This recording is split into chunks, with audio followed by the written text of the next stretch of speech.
اتكلمنا في الفيديو اللي فات عن الفرق بين التفكير بتاع رجل الاعمال والتفكير بتاعنا، وعرفنا الفرق ما بينهم. النهارده عايزك تتعلم حاجه جديده، تتعلم ان انت المخ ده بيسجل الكلام اللي بيسمعه، يعني بيسمع وبيسجل.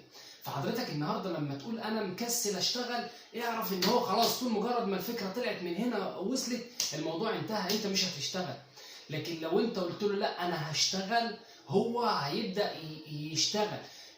في رجل اعمال انا سمعت له قبل كده كان بيتكلم، بيقول ان حضرتك المخ عايز يفضل مكتئب، عايز يعيش باكتئاب، عايز يعيش مرتاح، عايز يتنقل على عينه ويفضل نايم.